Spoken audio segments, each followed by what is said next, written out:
From the capital, it's Louisiana, the state we're in. Good evening, I'm Robert Collins. We're pleased to have you with us for our 22nd season on LPB. In our news magazine's table of contents this evening, a story falling into the category Power and Politics. Correspondent Jeff Dewey explores how the state Supreme Court is cracking down on law students pressing environmental issues. Also, from a heading we call Quality of Life, the people of a small community fight a legal battle to find who is responsible for their health problems. Also in this evening's magazine, a story under the heading People and Places. We take a journey back to the 19th century at harvest time. Now, our top story for the week. The Japanese plastics firm Shintech announced this week that it is canceling plans to build what would have been the second biggest polyvinyl chloride plant in the world in Louisiana's St. James Parish. Instead, the company says it now wants to take a scaled-down version of that plant a few miles upriver near Plaquemine. Shintech's previous choice of a community near Convent had turned the town of Romeville into ground zero in a fight over what opponents of the plant call environmental justice. When citizens there partnered with the Tulane Env Law Clinic to fight Shintech, they drew national attention, and they drew the ire of some of the state's most powerful business leaders. Just a few months ago, the state Supreme Court rewrote its rules governing how law students can operate. The court ruled law clinics could not take up the cause of just any client they chose. One of the new rules requires that if a law clinic is representing a group, then at least 51% of the group must be documented to be in the federal definition of poverty. In tonight's Power and Politics segment, will those new rules thwart the ability of law students to represent the needy? From our Power and Politics page, Jeff Dewey pursues the answer to just that question. There has not been a major new plant built between Baton Rouge and New Orleans in 15 years. This American Rhine Valley was once a logical siting for chemical firms. Now global competition, labor rates, and widely varying environmental rules overseas offer companies a choice. 8 years ago, Japan's Shintech Corporation chose St. James Parish to build the world's second largest raw plastics plant. St. James Parish is nearly half black, half white.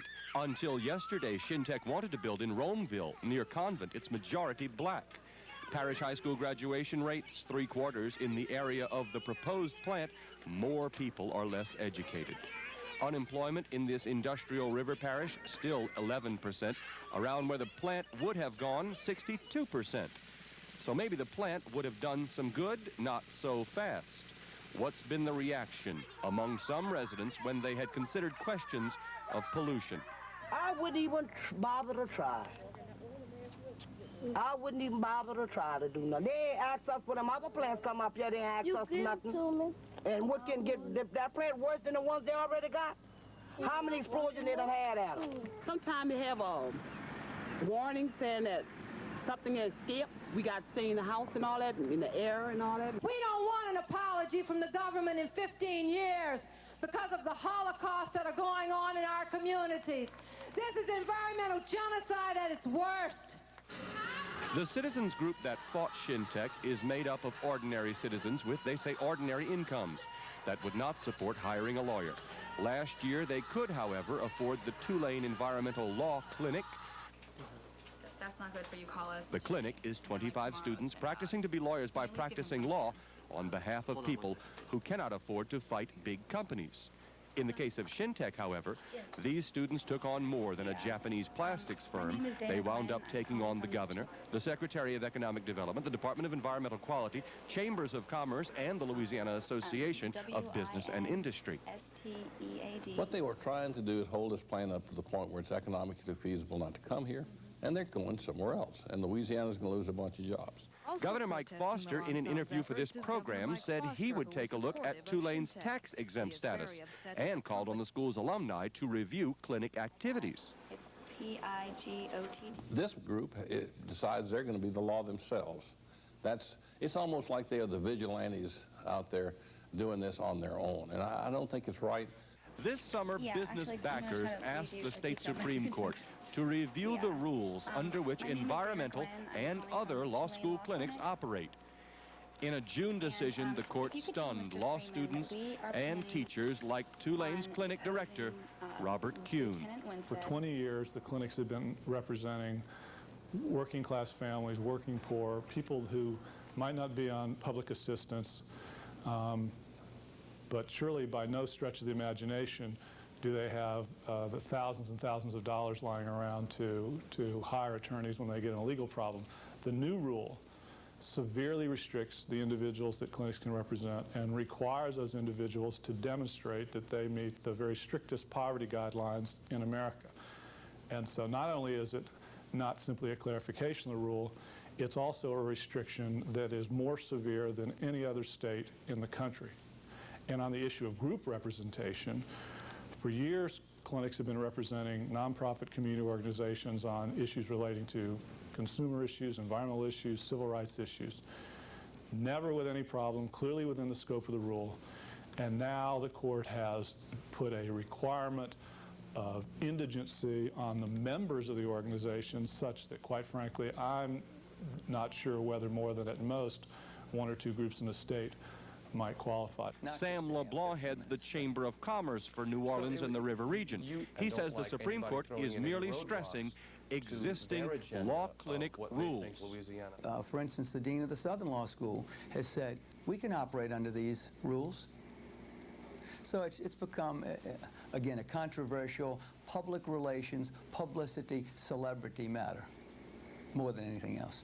Because the clarification that you got really only stressed again what their rules were in the first place, as to what their role was and who they can represent. That's correct. That is correct. These rules were on the book. That is exactly correct.